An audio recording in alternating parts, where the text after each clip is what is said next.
So why then do white people still celebrate Columbus Day? I'll tell you why. The reason Columbus must be celebrated by white people, whether he discovered America or not, because he is the father of the expansion of European imperialism into the Western Hemisphere. Without Columbus, you don't get the wholesale murder of Native Americans. Without Columbus, you don't get the mass enslavement of African people, the greatest unnatural disaster in human history. You don't get that without Columbus. Without Columbus, the white man never takes over this planet. And so as far as they are concerned, he is the father of the discovery of America, because he basically gave them the ability to discover the world and claim it for themselves.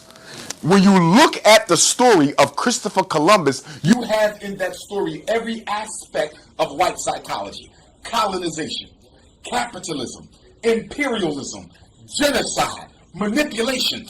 Everything that Columbus did represents the political aspects of European thought and behavior. So for them, Columbus is a god, because Columbus is the forerunner of global white supremacy, and without him there is no white supremacy. So they will always celebrate Columbus. My second point, when you mentioned Tim Scott, and he's not the only one. Kamala Harris, the vice president, she also said America was not racist. Let us go back to plantation psychology. Rule 101 on a slave plantation is that the house Negro's job is to protect the interests of the slave master. Kamala Harris's job is to protect the interests of the slave master. She has a white husband. Tim Scott's job is to protect the interests of the slave master. I believe he has a white wife. You understand me? And they're not alone. You have your Shaquille O'Neals. You have your Charles Barkleys. You have your Stephen A. Smiths. You have your Candace Owens. You have your Supreme Court Clarence Thomas. You always have a handful of Negropeans who are willing to do the bidding of the power structure so as to improve their relationship to it. But here's what they need to understand. White supremacy doesn't put black people into boxes. And what I mean by that, genocide is the elimination of an entire people. Not just the poor ones, not just the dark-skinned ones, not just the enslaved ones. Genocide is the removal of all African people. So that means after they're done using Shaquille O'Neal, after they're done using Charles Barkley, after they're done using Kamala Harris and Tim Scott, Stephen A. Smith, Candace Owens, they have to be exterminated as well. Because as long as there's any African in America, you risk your population being turned black in 50 years. See, understand something.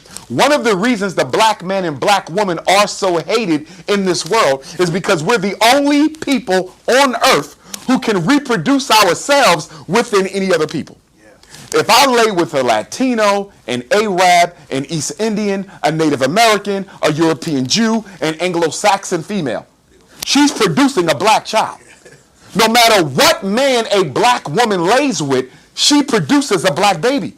No other group can do that. And the European in particular can only reproduce himself and his own woman. If the white man wants a white child, he can only copulate with the white woman because his genetic power is so weak that he has to stay within his community in order to reproduce himself. And that's why the gun, as the late great Dr. Frances Cress Welsing, rest in eternal peace, spoke of in her ISIS Papers book that everybody should read. The gun is the white man's equivalent to your penis.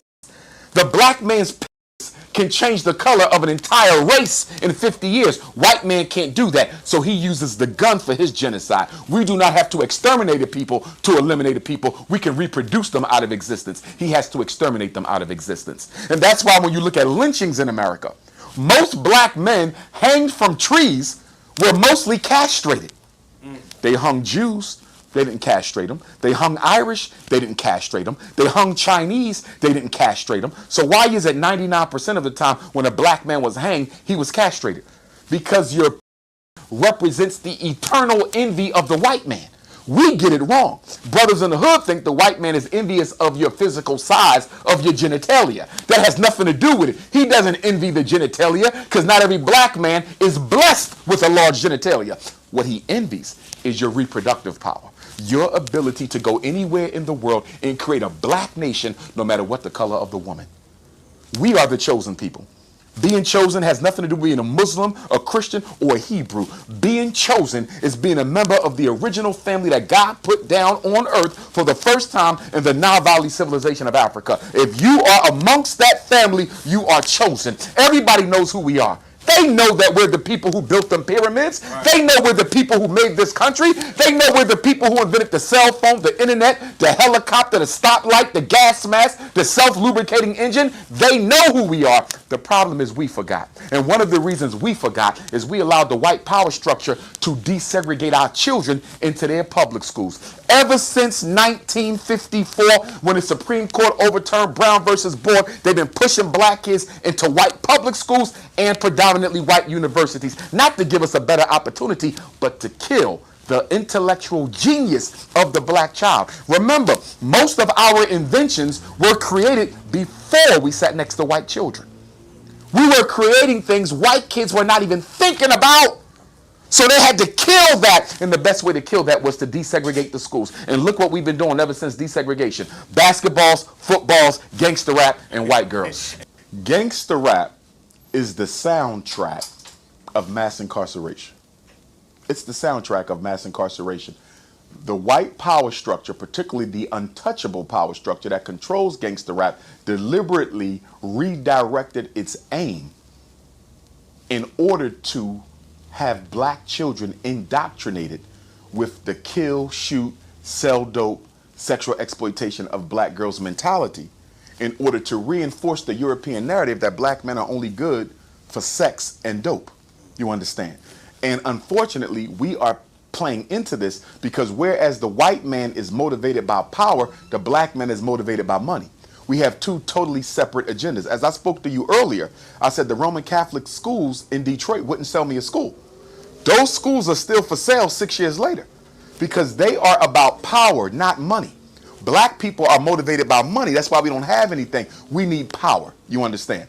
And so, unfortunately, black men are going to go down in history, and gangster rappers in particular are going to go down in history as being the only human population in the history of the world to participate in the extermination of their own public image. No other group in history has participated in the eradication of a positive image of themselves in major mainstream media. But we're doing that. And nobody's holding the gangster rappers accountable because they have money. Everybody in the black community is motivated by money. We're not motivated by loyalty. We're not motivated by integrity. We're not motivated by legacy. We're motivated by money. I'll give you something else. The other day, California approved a reparations bill for black people. And according to what I read, they're going to give every black person in California approximately $224,000 as restitution for slavery. Now, California was not a slave-owning state, but for the support of the slave enterprise, they're going to pay reparations. There's some black people who think that's a good thing. It's a total setup and a scam.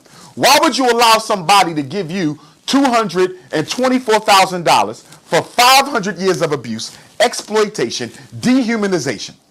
Why would you allow that? California has one of the highest qualities of life in America. You probably can't even buy a house with $224,000 in California. You understand? And even in other places, it might be a small house, maybe a car. So you're telling me for the hell that my ancestors went through building this country, I'm going to let you give me $224,000 for that? Now, here's the trick. They're giving that money to black people so we can serve as the conduit for the recycling of that reparations into white businesses.